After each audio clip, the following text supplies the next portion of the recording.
remember who Donald Trump is. Donald Trump is a New York City real estate developer. And it's big ideas, big talk, let's get it done.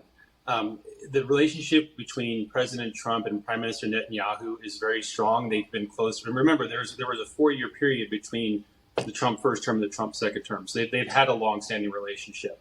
It's a solid relationship. And if we go back to the first term and the peace plan that was released, it was mostly written by Jared Kushner and Avi Berkowitz, and there were some other folks involved, of course. My my NSC directorate, of course, had a key role in that. And at that point, that was offered that the United States would and others would invest $50 billion in those Palestinian territories for redevelopment and peace and prosperity, which is, of course, what the plan was called. So this is nothing new.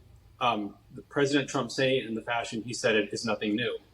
And there's just a key underlying point that I'd like to just, as we talk about foreign affairs and what's transpiring with this administration, going back to 2017, and this is cited in Jared Kushner's book. Jared Kushner had a conversation with the late Dr. Henry Kissinger.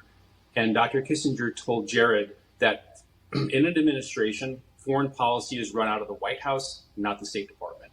So as the president did back then, and as he is doing now, he's making these bold statements out of the White House in terms of foreign policy. That's how it's supposed to work. It really is, because he's the commander in chief. He leads the federal government, whether it's the armed forces or the diplomatic corps or the civil service and everything else in between. So he is well within his right to do this. And to your question, will we actually do that?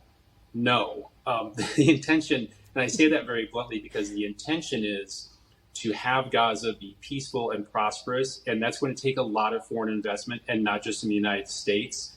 And it's going to take a robust security apparatus that will involve other countries, because the Palestinian security apparatus doesn't work, right? Right, we've seen that.